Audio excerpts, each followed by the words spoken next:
아멘. 오늘 우리에게 주신 하나님의 말씀은 창세기 21장 14절부터 21절까지의 말씀입니다.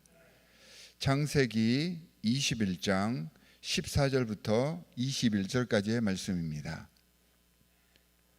창세기 21장 14절부터 21절까지의 말씀 함께 교독해서 읽도록 하겠습니다.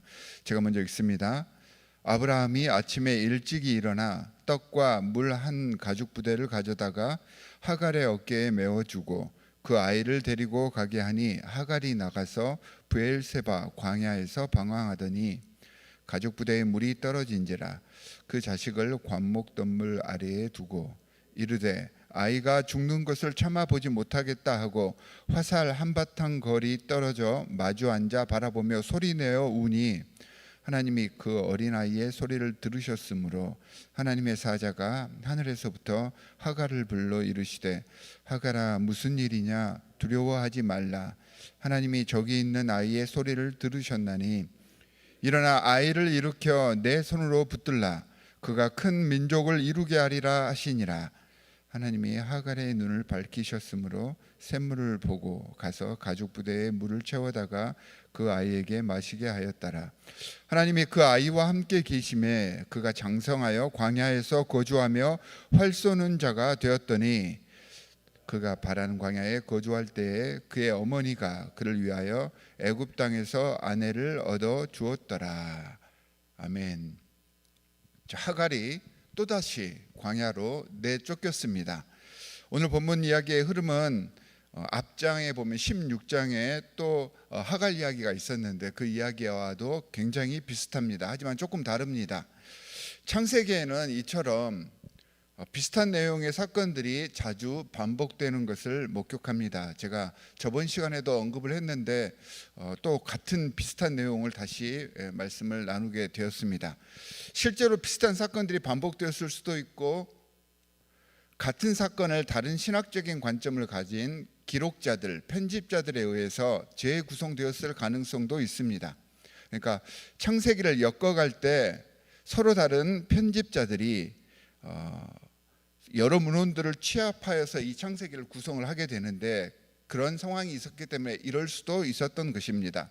어쨌든 두 사건을 살펴보면 앞에서는 하갈이 임신 중이었으나 여기서는 이미 출산한 상태로 나옵니다. 하갈이 추방을 당한 원인도 앞장에서는 임신한 하갈의 교만 때문이었지만 오늘 본문에서는 이삭의 상속권을 걱정한 그 사라로 인하여서 이렇게 쫓겨난다라고 이야기를 하고 있습니다. 이 사건을 지켜보고 있는 아브라함의 태도도 조금 다릅니다. 오늘 본문에서 이제 아브라함의 심장이 조금 더 절박하게 나타나고 있습니다. 하나님의 개입도 앞장에서는 하갈의 부르짖음을 듣고 이루어졌으나 오늘 말씀에서는 이스마엘의 울음소리를 듣고 행해졌다라고 표현을 하고 있습니다. 오히려 본문 같은 오늘 같은 경우에는 앞장에 비해서 이해가 잘 되지 않는 부분들이 간혹 드러나기도 합니다. 예를 들면 이스마엘을 마치 오늘 본문 말씀을 읽으면 아주 어린아이로 묘사를 하고 있지만 사실 이 본문상 문자적으로 하갈이 쫓겨난 때가 이스마엘이 17세 정도 되었던 때였습니다. 고대의 구분에 의하면 성인 남성에 해당하는 그런 나이가 되죠. 고대 유대의 관습에서는 어린이는 보통 태어난 지 3년이 지난 후에 젖을 뗐다라고 이야기를 하고 있습니다. 예전에는 그 유아 사망률이 굉장히 높았기 때문에 고대에는 3년 정도 시간을 지켜본 후에 3년 후까지 살아 있으면 그때 이제 큰 잔치를 벌였습니다. 우리나라의 돌잔치와 비슷한 개념이죠. 근데 이제 고대 근동에서는 3년을 이렇게 시점으로 잡았습니다.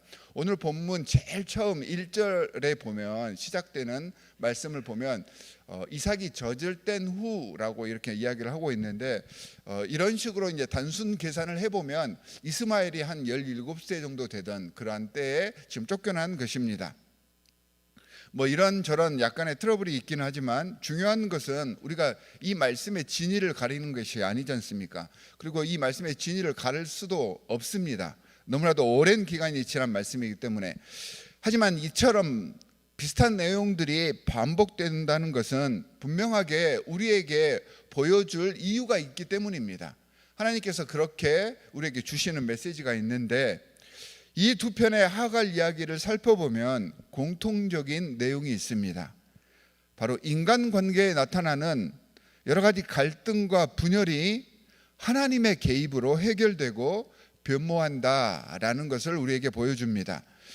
우리의 삶 속에서 관계를 하다 보면 여러 가지 많은 이해관계로 인하여서 때로는 우리의 과도한 애정이 드러날 때가 있고, 반대로 우리 안에서 아주 비정함이 드러날 때가 있습니다.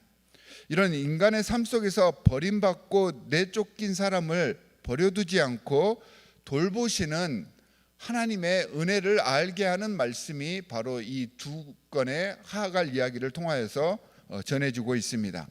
여기에 나오는 아버지의 이미지, 하나님의 이미지는 세상 속에서 소외됨을 느끼고 여러 가지 상황으로 고통 속에서 몸부리치는 우리들에게는 진짜 큰 은혜이고 축복일 수밖에 없습니다. 이 하갈의 사건이 반복적으로 소개되는 이유가, 저는 이 하나님 절대 소외시키지 않고 소외된 자들까지도 품어 안으시는 이 하나님을 만나게 하기 위해서 이 하갈의 이야기가 우리에게 소개되지 않았냐, 이렇게 저는 생각을 합니다. 지난 시간 하갈의 말씀을 전할 때도 잠깐 소개를 했지만, 이 모든 사건들이 지금 광야에서 일어나고 있습니다. 광야, 그곳은 사막과 같은 곳이죠. 씨를 뿌리지 못하는 땅, 사람이 없는 곳, 짐승이 부르짖는 그러한 황폐한 폐허 버려진 땅이 광야입니다. 세상 속에서 우리가 만나게 되는 여러 가지 많은 절망과 고통의 상황들, 이러한 상황들이 광야로 상징이 될 수 있습니다. 그런데 하나님의 선민 이스라엘 백성들과 이스라엘의 역사, 이스라엘의 신앙과 신학이 바로 이 광야에서부터 시작이 됩니다. 모세의 소명이 미디안 광야에서 시작이 되었고, 엘리야가 하나님을 만난 곳이 바로 광야였으며, 세례 요한의 온 생애가 이 광야를 통하여서 전개되었고, 바울도 다메섹을 향해 가던 중에 그 광야에서 주님을 만났습니다. 우리 주 예수 그리스도의 공생애 역시 이 광야에서 시작이 됩니다. 그래서 성경에서 광야는 매우 중요한 영적인 의미를 가지고 있는 그러한 장소입니다. 그렇다면 출애굽한 이스라엘 백성들을 왜 이처럼 황폐한 광야로 인도하셨을까요? 하나님께서는 왜 우리의 인생 중에서 광야를 만나게 하시는 것일까요? 광야에서 하갈에게, 또한 이스라엘 백성에게, 지금 이 말씀을 받는 우리에게 모든 상황에, 우리 주위에 우리를 괴롭히는 그러한 고통과 여러 가지 많은 상황에 휘둘리지 말고 하나님만을 의지하게 하기 위함입니다. 자신의 힘으로 무엇인가를 해보려고 하는 우리들, 주위의 환경과 관계를 통해서 무엇인가를 자꾸 시도를 하려는 하갈에게, 우리에게 광야는 스스로의 연약함과 어리석음을 체험하고 느낄 수 있게 해주는 곳입니다.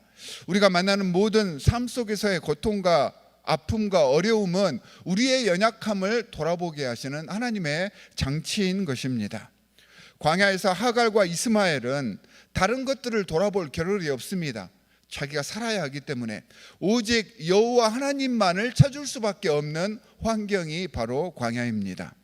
우리 삶 속에서 광야를 만나게 하시는 이유가 바로 여기에 있습니다.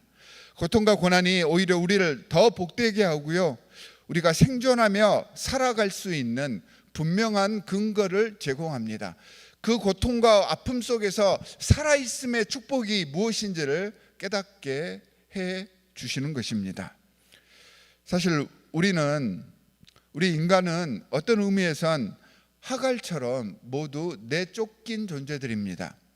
존재라고 하는 영어 단어 exist의 의미가 X, 바깥에, 스탠드, 이 X와 스탠드가 합해져서 만든 단어인데요, 원래는 이제 에덴 밖에서 쫓겨난 우리 인간의 실체를 상징하는 단어가 exist라는 그런 단어입니다. 광야는 하나님의 백성들로 하여금 하나님만을 신뢰할 수 있도록 연단하는 하나님의 학교였습니다. 광야는 하나님의 능력을 신뢰케 하는 역사적인 수련장이었습니다. 광야는 하나님의 사람들이 외롭게 찾아가 묵상하며 기도하는 그러한 기도처였습니다. 이러한 광야 생활에서 시험을 물리쳤을 때 이렇게 내쫓겨 있는 그러한 존재의 의미 속에서 이 모든 것들을 이겨냈을 때 그들은 하나님의 백성으로 다시 재도약할 수 있었고 하나님의 백성으로서의 은혜를 입을 수 있었던 것입니다. 성결해질 수 있었습니다. 우리 인생, 삶 자체가 광야에 던져져 있는데 저는 그래서 고생뿐이며 힘든 이 땅에서의 삶이 오히려 축복이라고 생각합니다. 내가 고통을 느낄 수 있다는 것, 내가 아픔을 느낄 수 있다는 것, 이게 바로 살아있다는 것이지 않습니까? 이 생의 축복이 이 광야를 통하여서 우리에게 주어지는 것입니다. 하나님과 교제할 수 있는 만남의 장소가 되기 때문입니다. 사랑하는 성도 여러분, 오늘 주님께서는 광야에서 부르짖는 하갈과 이스마엘의 모습을 통해서 광야 같은 이 땅에서 힘들고 어려운입니다. 첫 번째는 이 광야 같은 이 세상, 우리가 만나는 여러 가지 많은 고통과 아픔과 때로는 병마와 정신적, 영적인 고통으로 인하여서 힘든 이 처지에 있는 이 세상에서 주님이 나의 산성이 되시고 요새가 되어주심을 오늘 분명하게 밝혀주셨으니 이 말씀을 부여잡고 승리할 수 있도록, 매 순간을 이겨낼 수 있도록 우리 함께 주님께 부르짖는 그러한 기도를 하도록 하겠습니다. 또한 오늘부터 이제 말씀 집회가 시작이 됩니다. 이 말씀 집회를 통하여서 모든 사람들의 은혜 받고 또한 우리 모든 성도들이 영적으로 한 단계 성숙할 수 있는 하나님의 놀라운 은혜가 이 집회를 통하여서 선포될 수 있도록 우리가 함께 중보하도록 하겠습니다. 두 가지 기도 제목을 가지고 우리 함께 기도하겠습니다.